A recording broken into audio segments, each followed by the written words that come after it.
an exciting conversation. I'm pumped to have you on. But first off, how you doing? Did you come from your ranch this morning? Actually, I came from our mountain house Oh, nice. this morning. We have a place in Brevard, which interestingly, we had Helene come through, Yeah.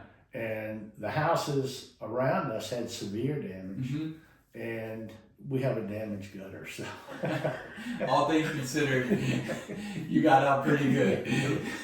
With that was a crazy time. I think we didn't have power here for 10 days or so, but you've been telling me about some of your properties and where you live, and I am jealous. You've got more secluded areas where it's peaceful and more private, and I was thinking about your job with that. Like, I'm wondering if a lot of stress comes with your job that we're going to get into, and it's nice for you to go back somewhere that's really calm and peaceful in a sense. For people that don't know you or haven't read the show notes yet, how do you describe what you do to people? well, I'm a forensic neuropsychologist and a forensic psychologist, and what I really do is practice legal medicine. We use the knowledge and database and research of all the mental health fields to answer questions the legal system needs answers to. And in my career, I consult in criminal court. In fact, I was just on death row in Nevada a week ago, evaluating a man that they have written a death warrant for, and what we're looking at is whether he's competent to execute. To be competent to execute, you have to appreciate why you're being put to death. Dang. That's why the Supreme Court has ruled years ago that you cannot execute mentally retarded people or intellectually challenged individuals. This man has been on death row for 43 years, which is a story in and of itself. But in the process of being there, he's in his 70s, he has dementia. He has problems with short-term memory and understanding what he's being told. He would not have had that problem had he been executed, let's say, in the 90s. It is one that's associated with the development of age. So we look at legal questions, like in criminal cases, the first question is going to be, is the individual competent? And to be competent, you need to know the difference between right and wrong, understand the legal process, have some ability to appreciate abstract things rather than just concrete. And to be incompetent means you have a mental disease or defect, you have some psychiatric disorder, and that disorder affects your capacity to conform your behavior to the requirements of the law. Got it. And so if a person's incompetent, then the court would have to make a decision about whether they could ever become competent. Can they be sent to a psychiatric facility and properly treated with medications and whatnot to bring up their level of competency? Yeah. Or if it's going to be an issue which they will never become competent, then have some resolution of the criminal charges just to clear the books. Yeah. And place it, and that doesn't happen often, but Yeah. that does happen sometimes. And then in cases of like with the death penalty, we evaluate them for mitigation and for aggravation.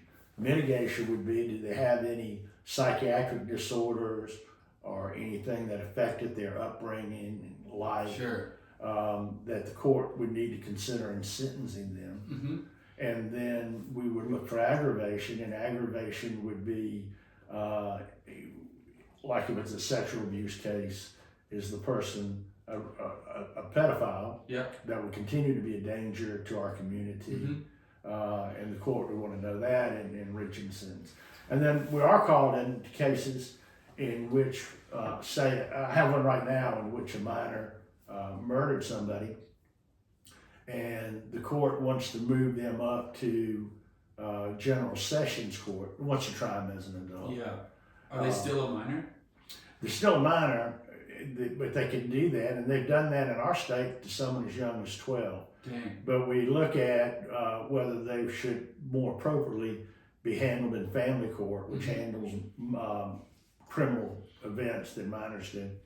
And so you evaluate them for that. And in this particular case, I think that the person should be handled in family court. You know, one of the things that we have discovered over the years is that the brain continues to develop until your mid-20s. And car rental companies knew that far ahead of us forensic individuals, because you can't rent a car if you're under 25. I never thought about it that way, but yeah. Yeah, and you know, you can't vote till you're 18. Can't buy a gun till you're 18. Yeah. But you could be tried as an adult if you're 12. I'm not sure I agree with that premise, but the frontal lobes continue to develop into our 20s, and that affects social judgment, inhibition, regulation of behavior, understanding the consequences of your behavior. Yeah. So the courts ruled, Supreme Court ruled, that all of those minors that had been sentenced to life in prison, and there have been a number of them across this country, had to be reevaluated and resentenced with that in mind, with those things in mind. So we do look at minors differently, and would advise the court of that. Then we also, I consult in cases of disability. Do you have a mental disease or defect that affects your ability to take care of yourself, manage money, able to work and support yourself?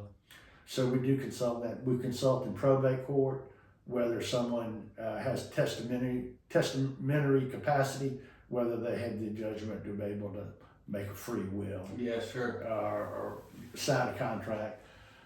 We consult in family court. I don't do this anymore, but people will form evaluations on parents when they're going through a divorce regarding custody and like if they're capable of keeping the kids. And visitation. Yeah. And you know, family court cases I particularly don't like because they never seem to resolve. People that bickered throughout their marriage continue to bicker after their marriage and just bicker about the children now. And then you have to have evaluations in order to say, do a good thing like adopt a child. So we can do things like that. And then I really work for everybody. I tell people I work for everybody from State Farm to the Justice Department.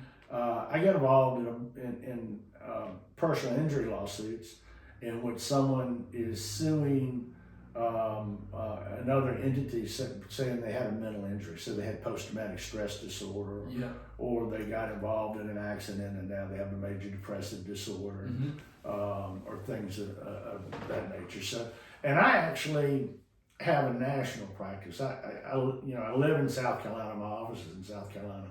But I consult in cases throughout the country. Yeah. With the case in Nevada, the guy has dementia. He's older in age. He's been in jail on death row for over 40 years. Are you trying, in that case, would you try and determine if he was understanding 5 years ago, 6 years ago, 10 years ago, before the dementia? Like, how would you comprehend if he's understanding now? But the issue now is he demented now? It has nothing to do with his previous hearing. Even though he was already on death row. Yeah, he's been on death row. I think the murder was in 1981. Dang, okay. And he's been on death row. And what he did, and this is what happens in those cases, is it took him 30 years to exhaust all of his state appeals. And then he started with his and then he started with his federal appeals 12 years ago, and they're probably going to exhaust. And the court will have to make a determination about whether basically he's competent to execute. So none of those appeals have bettered his record. No. Yeah. No, he's been on death row, and you know, if you're on death row, you're in a cell 23 hours a day, and your cell's about half the size of this room. Small. Yeah, and it has a bunk in it, and it has a stainless steel toilet without a seat, and you don't have a seat because you could take it off and use it as a weapon. Yeah. and you'll have a little sink that you can turn the handle to both, has a fountain, and that's where you wash, brush your teeth, drink your water. So you're not living in the lap of luxury by any means. Yeah. Do you take that into consideration at all when you're analyzing individuals for sentence or for like a procedure like death row, where they've been living in circumstances that would definitely affect their mental health and mental capability? Well, you expect someone that's been on death row to have some problems with depression, and most of the people on death row are on some type of medication. Yeah. But it is,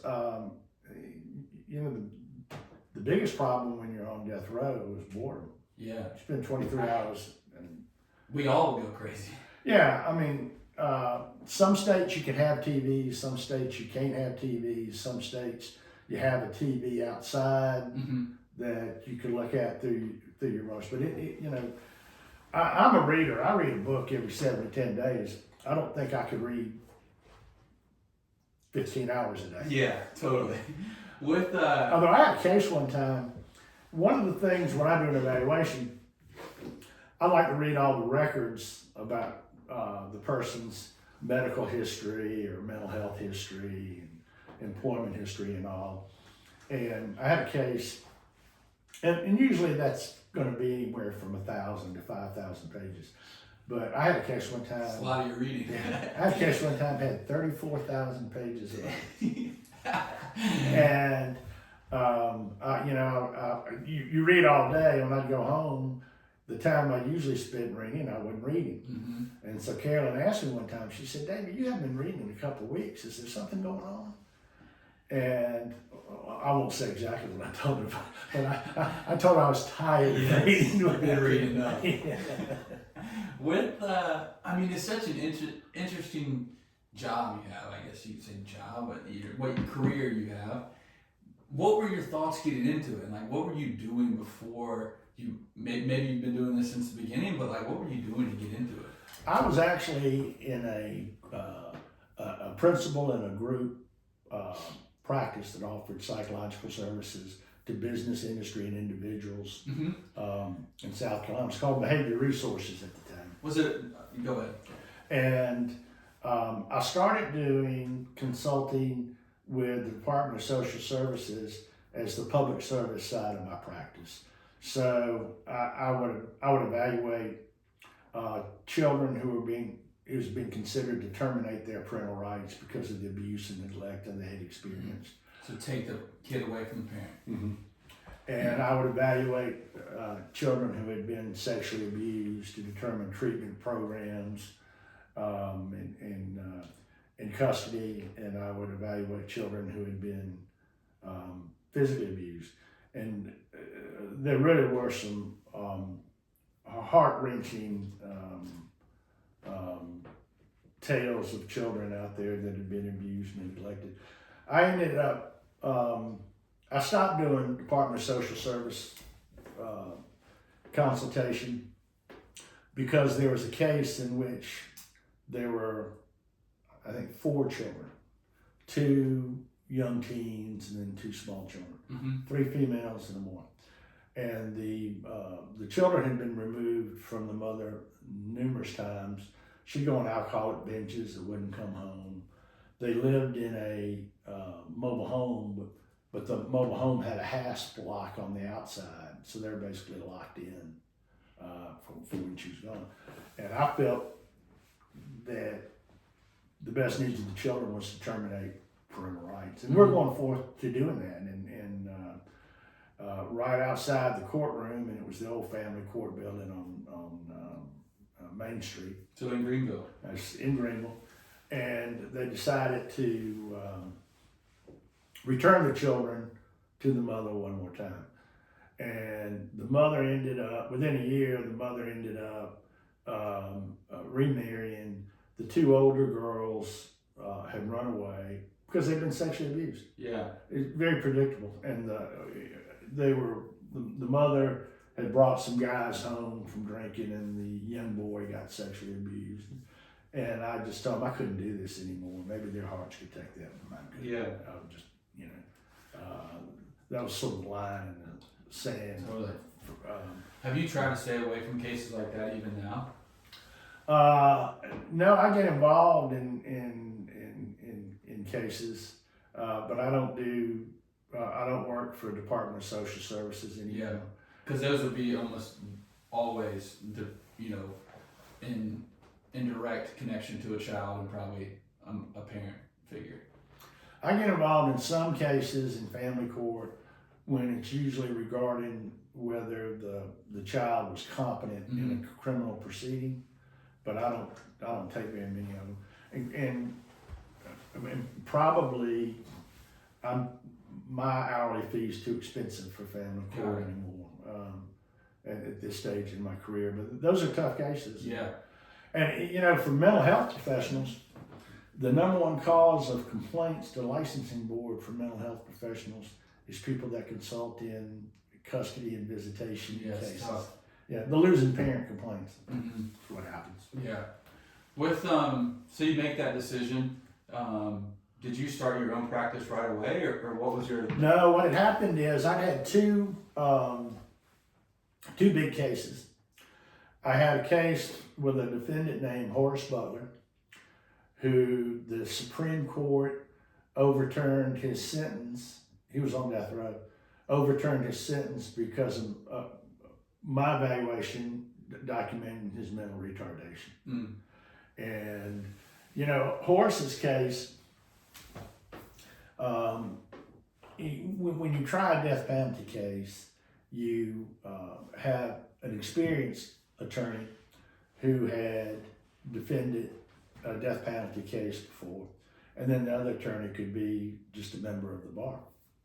And in Horace's case, when his attorneys were assigned him by a judge in the Low Country, in open court, the judge told the young attorney that his job in that case was to make sure the primary attorney came to work sober every day.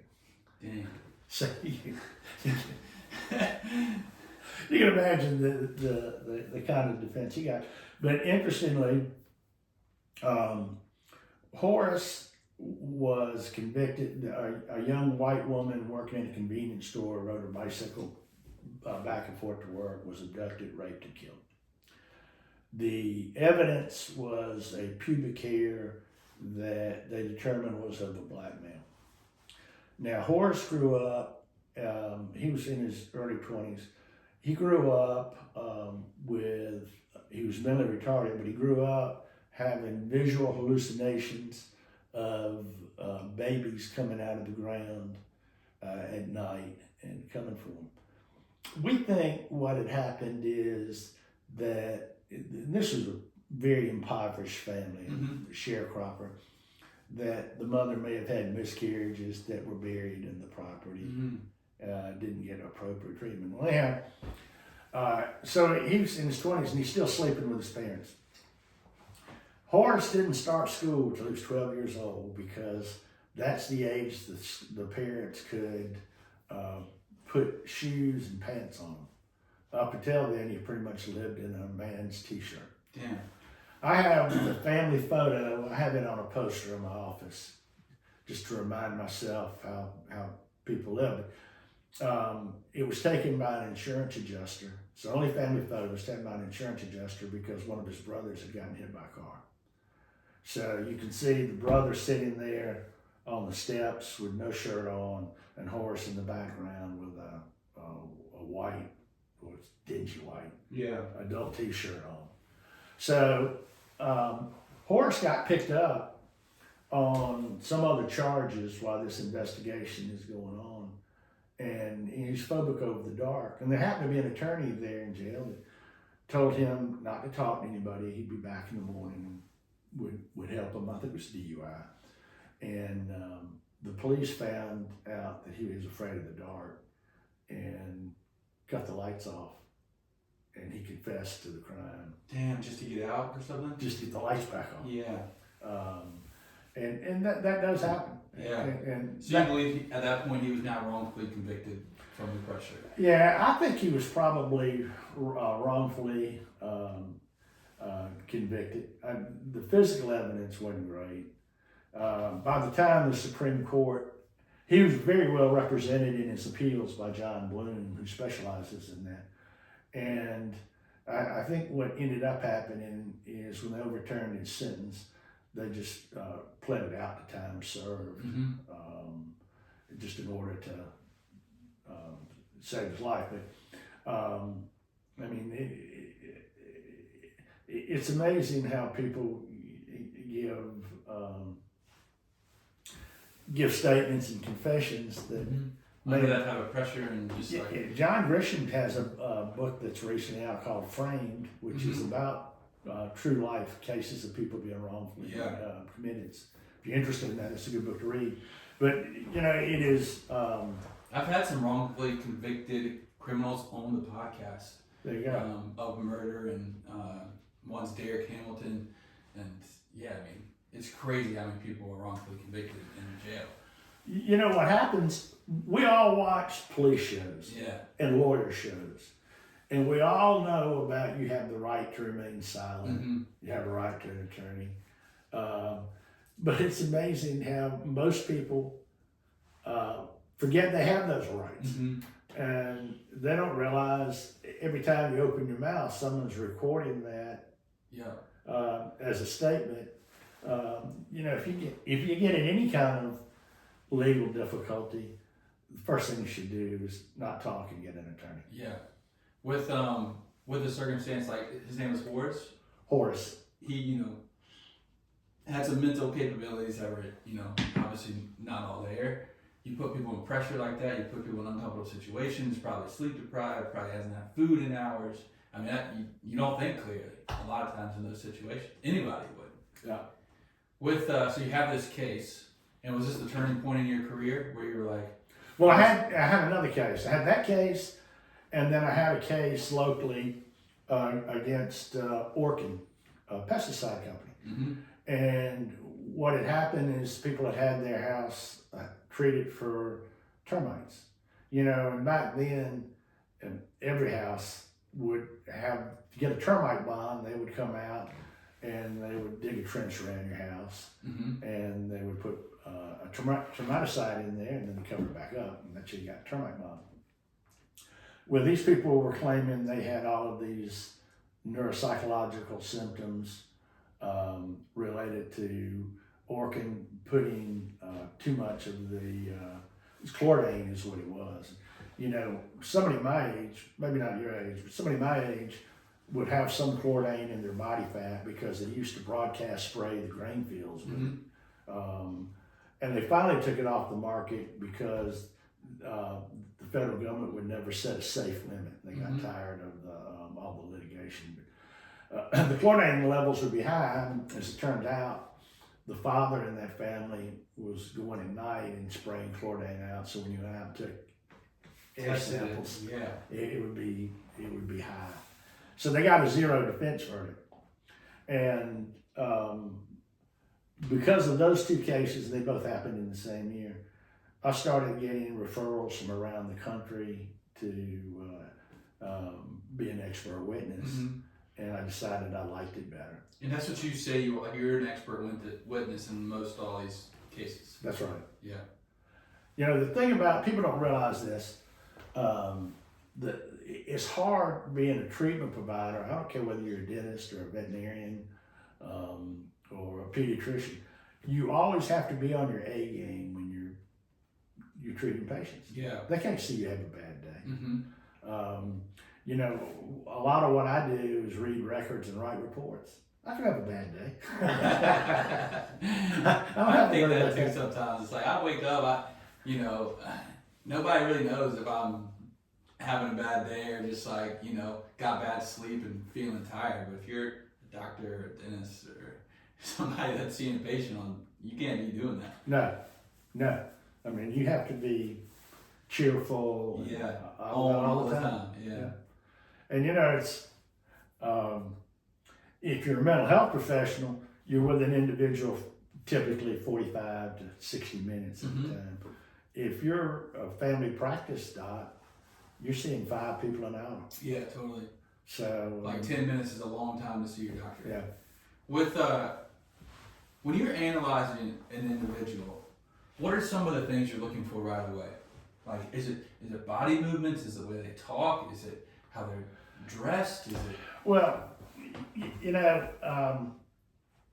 when I evaluate somebody, it's an all-day event. I've already read all the medical records. Mm-hmm.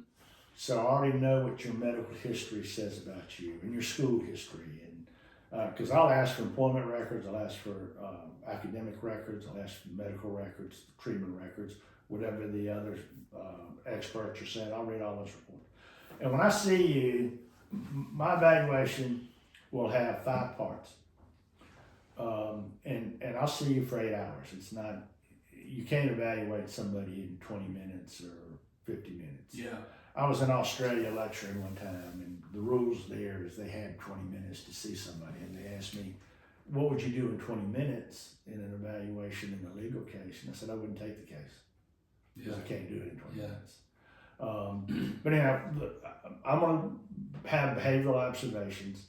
I'm going to look at you all day, and I'm going to look at your mood, your affect, how you say things. Mm-hmm.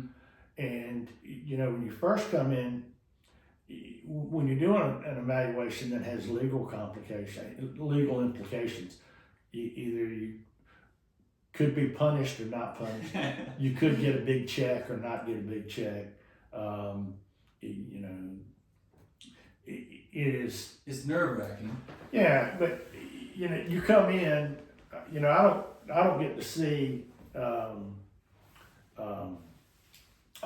movie actor that can act for extended periods. Most people come in and they try to present themselves in a way they think will help the case. Mm-hmm. And they can do that for about 60 minutes, 90 minutes. And then they fall back into being their own self. Yeah. And they may be real guarded. I am, the jury's still out. You may decide this is not true, but I'm a pretty affable, likable person. Yeah. It's hard to be ill at ease for me for 8 hours. Mm-hmm. And I want it that way. Yeah. I want you to get comfortable. And so the first things that I do is I've got forms that I've developed over the years that I want you to fill out. And that'll take some time. What are some of these questions? It's going to be things about date of birth, medication. It's going to ask you about your school history. It's going to ask you about your developmental history. It's going to ask about your legal history. It's going to ask about whether you've ever been arrested, convicted, mm-hmm. ever filed for disability, ever had a civil lawsuit. And I have forms that I ask about functional abilities. Can you use an oven? Can you use a microwave? Can you manage money? Do you brush your teeth? Yeah. Do you bathe? How often? I mean, it's because at the end of the day, 2 questions that I need to be able to answer is about your functional abilities to live independently, mm-hmm. and then whether you can work. And the best way for me to tell you, the standard for concentration as established by Social Security about working is, can you maintain concentration and attention for 2-hour increments? Mm-hmm. And the reason it's set up that way is if you look at our work day, we really work, most of us work for 2-hour increments. We go in at 8, we take a break at 10, we go to lunch at 12, come back at 1, take a break at 3, go home at 5. Yeah, so totally. 2 hours. Walk around, something. So I need to answer that question. And so the best way to answer that question is to be with you for 8 hours. Mm-hmm. and to be with you 8 hours face to face. Yeah. So I'll have you fill out these forms, and then I'll have you take whatever test I've decided I'm going to administer would be the next step. And generally, testing would take 2 to 4 hours. And is this a test that you're talking to them? Is it you're putting, you're getting their heart rate, or you getting? No, these are psychological, psychiatric tests to help make a diagnosis. Do they know they're going through a test? Oh yeah, I mean they take tests that'll answer true and false. Ask me some questions. Do you like mechanics magazines? No. Do you hear voices? No. Do you think people are talking about you? Maybe sometimes. Yeah. So questions like that. Yeah. And one of the ones I use, it's a really very well researched test. It's called the Minnesota Multiphasic Personality Inventory Revised Format, and that has 338 true/false questions. And then I may test you intellectual. I may give you an intellectual test. I may give you tests to evaluate your memory. I'm going to give you tests that are going to tell me about whether you're trying to malinger or not. What's malinger? The feigning of a mental disorder. You know, and you have to make two determinations, and I'm considered a national expert in malingering. What you have to look at is that in cases in which people can get compensation, the research is pretty clear. 30 to 40% of those people are fraudulent. Wow. So you have to evaluate for that. You know, when it comes to things like your car insurance, you don't pay that much a year because of the cost of repairing the car. It's the cost of the personal injury claims that come from the accidents that drive that cost up. So that is always a concern. Yeah, because the car could cost 15 grand, but the medical bill could be 80 grand. You know, or more. Yeah. I carry a $1 million umbrella policy just because if I do get in an accident and if it's my fault and you have a significant injury, you know, you can be in $300,000 and $400,000 pretty quickly. Yeah. I have a buddy that just had like his appendix removed or something, and it was like 100 grand. It's crazy. I had a friend show me the bill for their treatment of being bit by a snake, bit by a rattlesnake, $180,000. Yeah, that is so crazy. That's a different topic. We can go down the rabbit hole, but I mean, it's pretty significant. Yeah. I mean, 99% of the country cannot afford a 180 grand medical bill for a rattlesnake. No, and you know, that'd be a crisis. And there are people that go without insurance. You know, one of the things, my son's an attorney, and so this was not novel to me. It's what he told me to do, is I make sure I carry adequate underinsured motorist levels on my vehicles. Because if you get somebody that runs into you and their coverage is up to $50,000, that's nothing. Yeah. And it would be your underinsured part of your insurance that would pay your medicals or your car. So everybody should look at that. Dang. And it's something nobody thinks about. You know, it's like, it's amazing. You don't think about something until you need it. 99% of the people that had flood damage in Western North Carolina didn't have flood insurance. Yeah, because they never thought it would be there. Yeah. Who that lives in the mountains would think about needing never. flood Never. And people moved there because it was, I forgot the exact term, but it was like a natural disaster. Natural disaster wouldn't happen there, in a sense. Like that's what it was categorized as. With when you just as it's talking about Western North Carolina, I got asked. I have a mule ranch, and I got asked to take some of my mules up there to go back to some of those houses you couldn't get to by roads. Yeah. It really is a body count, checking on people, making sure you can account for them. Dang. With did you do it? I did not do it. I wanted to do it, and you know, Jimmy Orders and I are good friends. Yeah. And Jimmy called me to talk me out of it because he was worried about my safety. And Carolyn didn't want me to do it. But the reason I didn't do it is I had to be in court on that Monday and that next Wednesday. Yeah. And so I just couldn't work out my schedule. Yeah.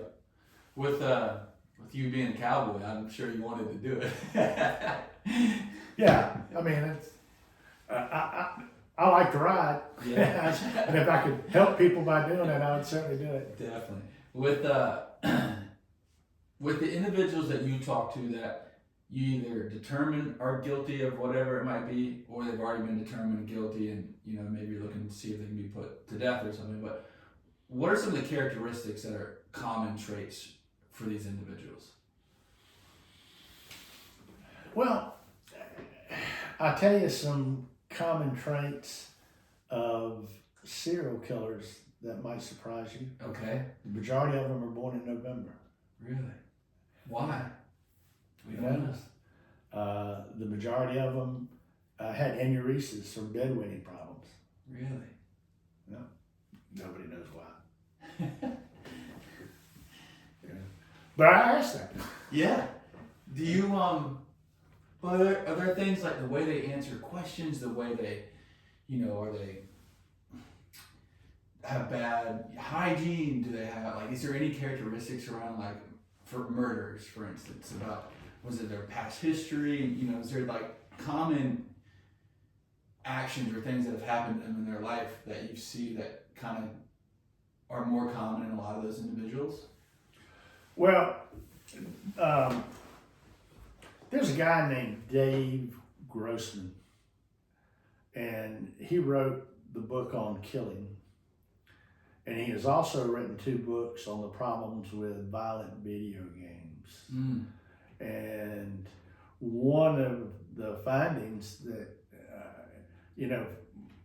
I'm glad my son's 43, and video games were just getting to be popular when he was a young man, and he played John Madden football is what he liked to play. But these new video games, It's crazy, yeah. they're not only crazy, the realistic violence where they shoot people or rape people or blow them up. It literally is, by the time the kid's 18, if the parents let them play those games, they will have murdered somebody thousands and thousands of times. And so they have a different reaction to violence than, say, a kid that grew up watching Lassie. Yeah. And many of these school shooters, I was about to ask about that. yeah, were violent video game watchers. And it is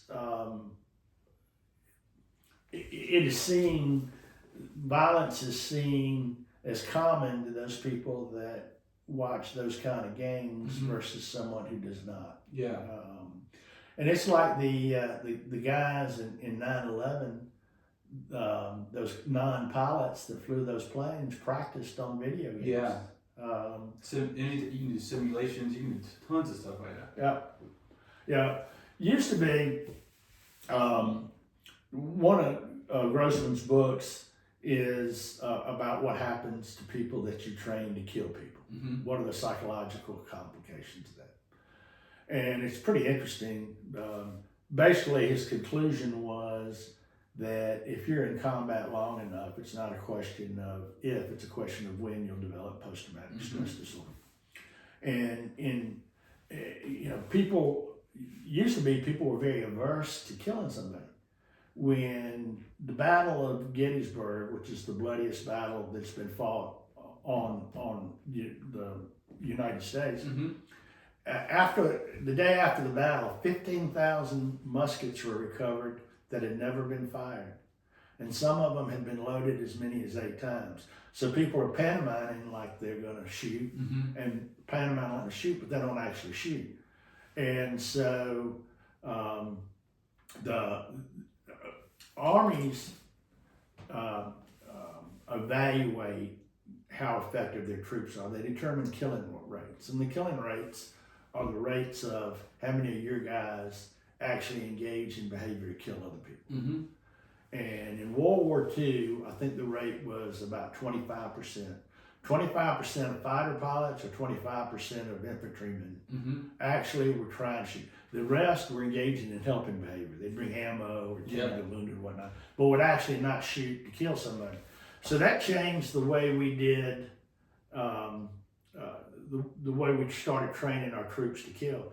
People don't know this, and there's not any reason that they would know it, but at the heyday of World War II, we were losing more troops to attrition because of mental illness than we were inducting new troops. Interesting. I've heard some stats around that. How many people die in war, not from actual combat, but from nutrition to illness to dehydration to a number of other things. They got the killing rate up to 50% in the Korean War. And rather than shooting at bullseyes, people were shooting at realistic targets. And the killing rate for Vietnam and going forward has been 95%. Dang. And it was after Vietnam, the diagnosis of post-traumatic stress disorder means that you've been exposed to a life-threatening stressor and you Yeah. develop characteristic symptoms. Well, the diagnosis became official in 1980, and in 1952, a book came out. It's called The Diagnosis and Statistical Manual of Mental Disorders, DSM. In 52, they had a diagnosis of gross reaction to stress, which was what was going to cover people that had been shell-shocked or whatever they called it in World War II. And that diagnosis was dropped in 1968 when DSM-2 came out. And a lot of people felt that it was influenced by the VA that didn't want to pay disability on soldiers alleging they had psychological injury. Well, in 1980, when DSM-3 came out, it was included, the diagnosis of post-traumatic stress disorder was included based upon the research from three groups: Vietnam veterans, rape trauma syndrome is what they call it, and survivors of concentration camps.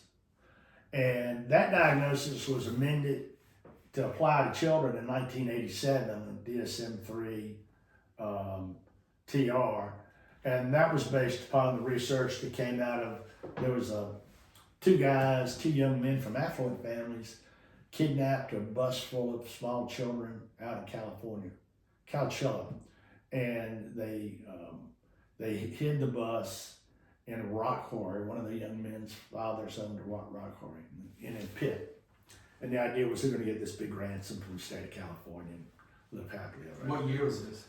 It was in the 70s, and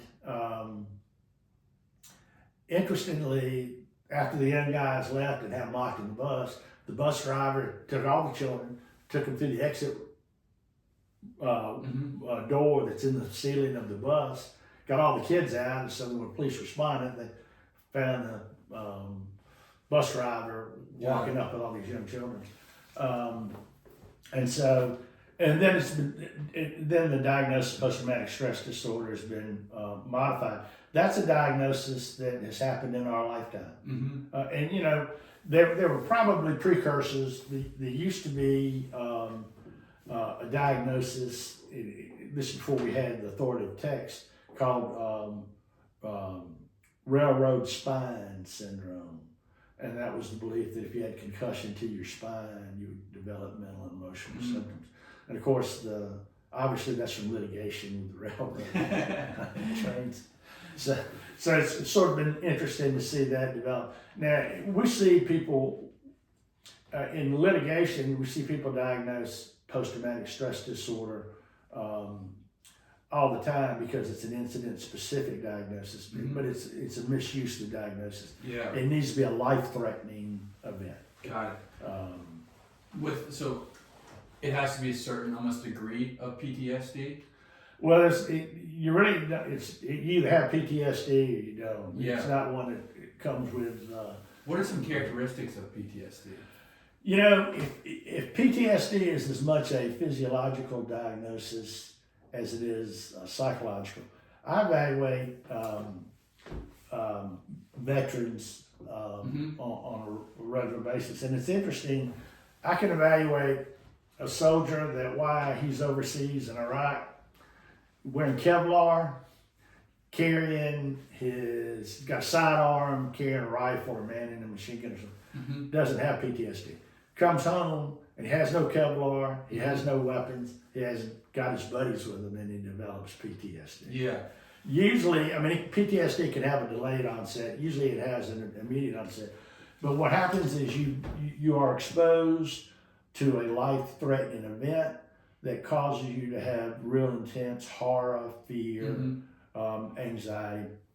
And then that's the first prong. The second prong is that you then develop distressing recollections of the event. The layperson would probably call that a flashback. Yeah. But it could be nightmares, and it could be dissociative periods when you feel like you lost contact with reality and you're back in there. Yeah. But you feel all the emotions as if that experience is happening all over again. And it can get very debilitating. The example that I use when I lecture on it sometimes is that a female is raped in an elevator.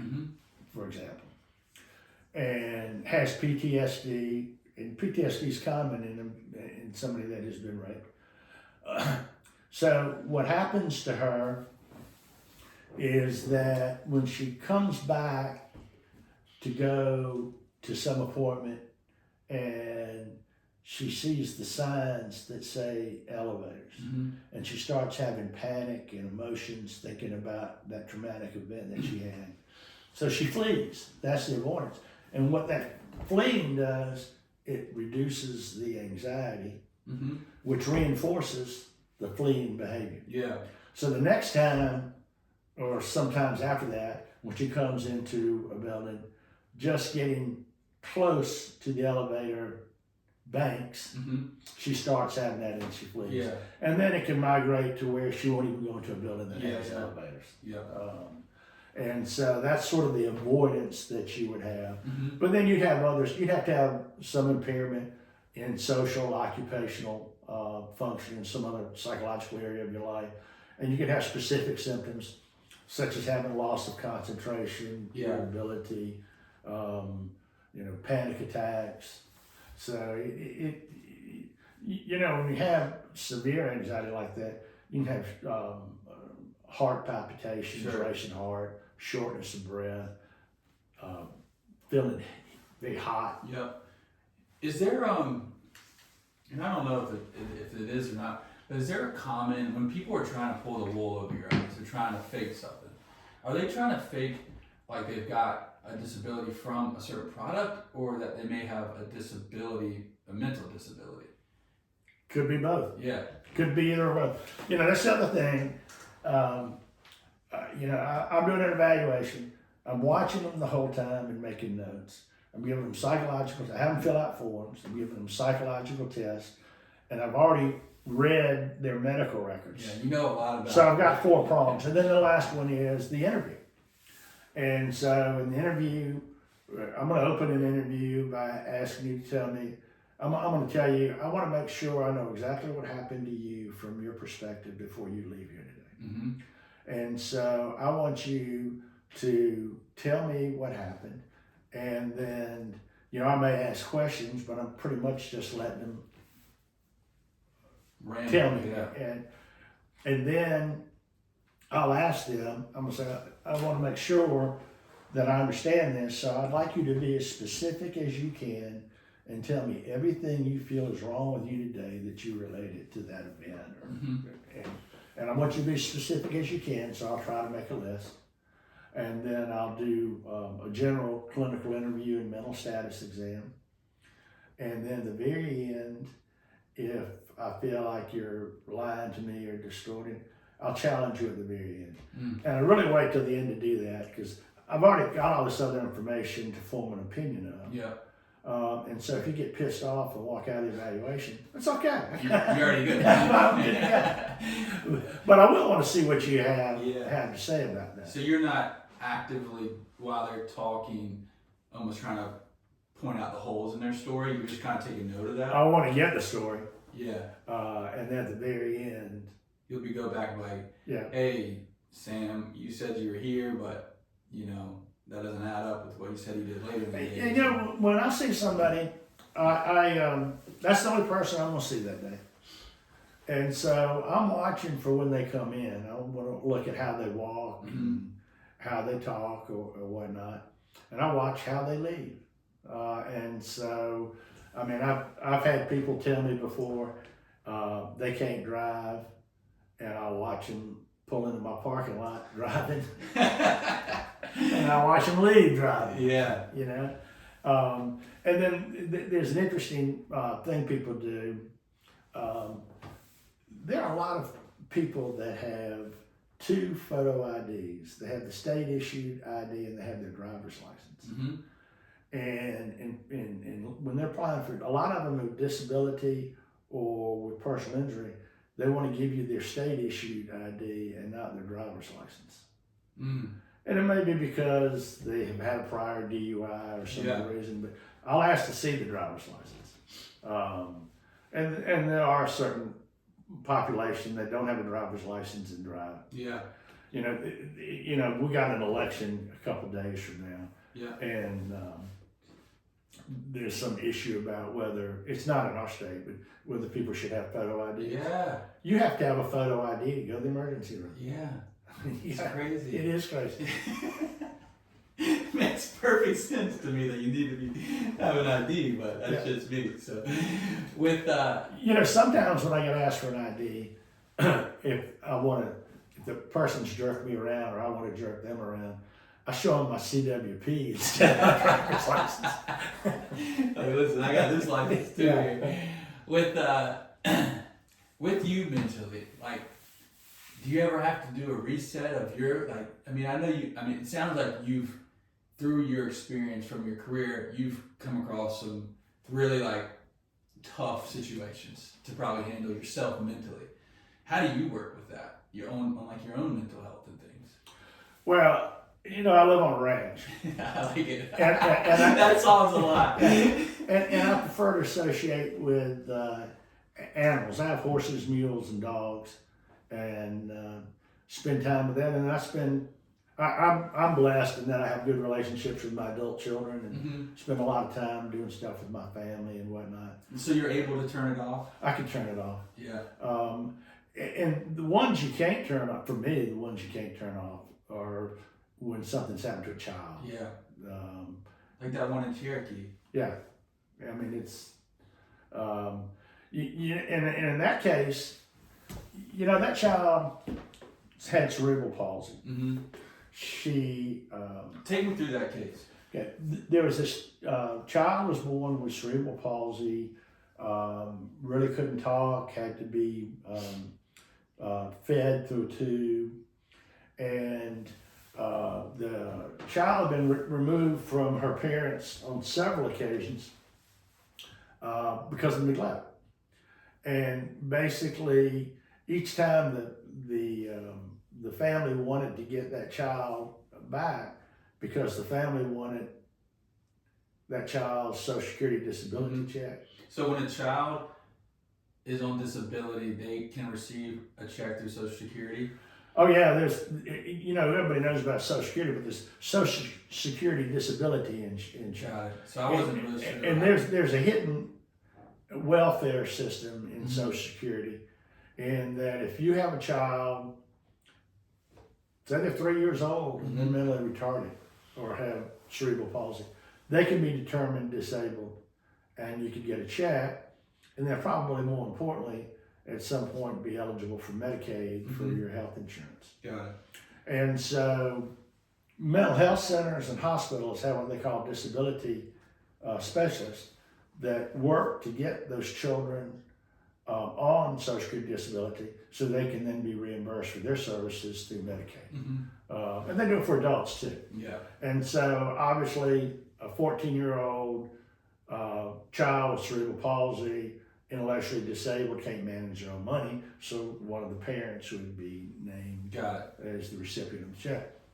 And in that case, there are programs for disabled people that would pay someone else or a family member to be their personal care attendant. So in this case, you had two parents and an adult son who was being paid to be, the son was being paid to be her personal assistant, that weren't taking care of that child. And the house had, the people were also animal hoarders.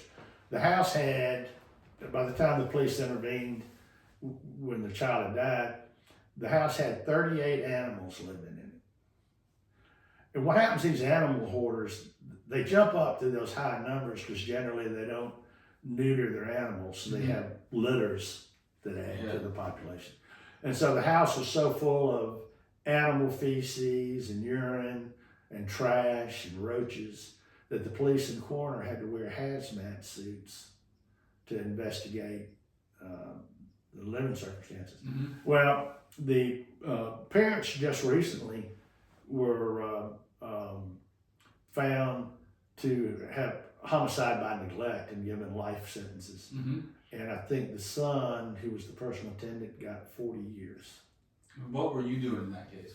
I evaluated one of the parents' competency, and I found they were competent. Yeah. But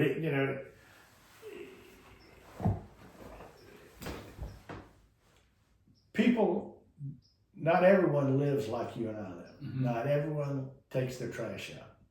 Not everyone cleans off their countertops. Mm-hmm. And not everyone showers every day. I mean, personal hygiene and the hygiene in which people live in are diagnostic, and it tells you a lot about the individual. You know, a lot of times it's simply just drug abuse. Mm-hmm. And then the other part about that is people get used to their surroundings, so they don't see it. Mm-hmm. You ride in the country and you can go by a field and see a truck parked there that's been parked there for 50 years. Well, the person that owns that field doesn't see that truck because they used to be in there. Yeah, it's just been broken down. Yeah. It's sat in the field. Yeah. With what do you enjoy most about your job?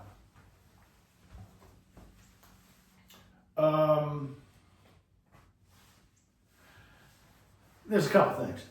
There my relationships with other professionals and with attorneys and individuals I work with, I enjoy. And then I enjoy getting closure.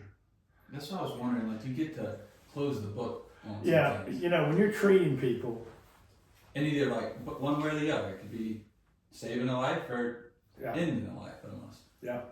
But when you're treating people, you never get closure. I mean, patients, they may stop coming back to see you, but you never know what happened to them, Mm-hmm. and you can't follow up. Yeah. But in legal cases, there's some resolution Yeah. by definition, and I like that closure and being able to do it. I also like not being on call. Mm-hmm. I like not being regimented into a schedule. You know, when I've got a court appearance, I've got to be there. Yeah. But I'm not locked into a schedule where I know what I'm doing at 9 o'clock every Tuesday Mm-hmm. for the next 14 weeks. Yeah. I have more freedom than that. Are you able to kind of pick and choose the cases you work for? Yeah, at this point in my career, I only work with cases I think are interesting, Mm-hmm. and I only work with people that I like.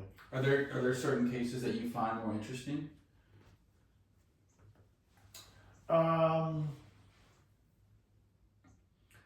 No, I think they all end up having some different Yeah. things that. I mean, they're so complex, really. You're almost solving a puzzle, like a really complex puzzle every time. Yeah, I do some of these cases they call Defense Base Act, Mm-hmm. and these are cases in which individuals served in the military. Most recent one I did, the guy served in the Marines for 23 years. And then they come back and they're hired as individual security consultants. Mm-hmm. And they work for like Blackwater or companies like that. Or they can actually end up working directly for the State Department. Yeah. The State Department sort of like has its own private army, and they'll, guide embassies or escort people and whatnot. So they're basically back into the military, but rather than being paid $75 a day, they get paid $1,200 a Mm-hmm. day. I mean, they get paid pretty Yeah. significant amount of money. Well, so this guy, 23 years in the Marines, he is service connected for his time in the Marines as having PTSD. Mm-hmm. But then he goes and serves 20 years doing the private security stuff and worked for the State Department. Mm-hmm. And now he's coming back and suing under the Defense Base Act, saying that his employment by the State Department has caused or exacerbated his post-traumatic stress disorder. So it's made it worse. That's his allegation. Yeah. But he didn't quit being a private security consultant because he was traumatized by PTSD. He quit because he felt he was too old to do it anymore. Mm-hmm. And he didn't want to be the old guy in the group. Sure. So the question is, did his employment exacerbate or cause PTSD? Mm-hmm. Well, couldn't have caused PTSD because the Marine said it happened while he was a Marine. So he got the 100% Yeah. service connected. So I like those kind of cases because you have to go back and try to determine the onset of a mental disorder. Yeah. And you know, people don't realize how the average person has no clue about the amount of money that's spent on individuals alleging they have a mental disability or disorder. Yeah. Like basically with this case, we could double pay him. We could pay him, continue paying him for his time in the Marines, Yeah. and now we're going to give him another check for his time working for the State Department. Mm-hmm. What did you determine with that guy? I haven't got his test results back yet. Got it. But it's very interesting. Yeah. I mean, it's kind of crazy, but I feel like it's probably not that uncommon to find people trying to get a check through No. something. No. Very common. With the people that you've worked with and you've observed and analyzed, do you ever, you say, I know you said like you can close a book, but with people it's a lot more difficult. Like for Horace, for instance, like did you ever find yourself trying to figure out what happened to him later in life, or does that ever come up? No, I don't know No. what's going on. Yeah, that would be hard. Yeah. That would be really hard. Well, You know, one of the things that happens in personal injury cases is that the attorney will hire somebody to determine what's called a life care plan for an individual. mm-hmm. And what that life care plan is, it's going to calculate, it's alleged, say you had a traumatic brain injury, Mm-hmm. and it's going to calculate the cost of your care for the rest of your life. Yeah. Medications, evaluations, and whatnot.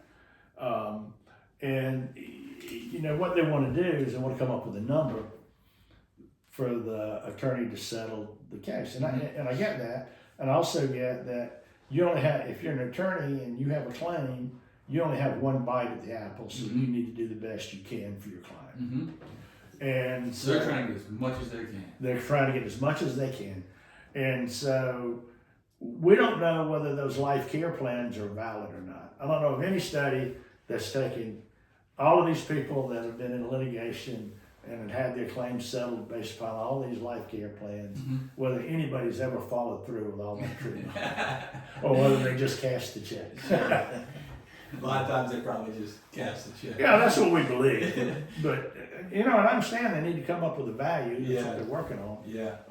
And they'll have an economist come and determine their loss of income from Mm-hmm. not being able to work or not being able to work at the level they worked at before. Yeah. This has been absolutely fascinating. You know, when Mr. Orders told me about you, he said, you got to reach out to this guy. It was also pretty cool that you also used to eat with my dad, I think. Yeah. Yeah. So it was great connections. But when he told me it was some of the most fascinating career out there, I mean, and then I started diving into your work. And it's interesting because somebody like me, like, I guess I'm a little bit more disconnected than like what has to go on in situations and cases like that. But then when you think about it, like there has to be an individual like you that is analyzing the actual individual who's directly connected to whatever happened in that case. And that's you. That's me. Well, Dr. Price, thank you so much for coming on. It's been an absolute pleasure learning from you. I don't think I've ever had a conversation around this type of topic, but it's fascinating. It's awesome that you're right here in Greenville, and I appreciate you coming on. Thank you. Thanks for having me.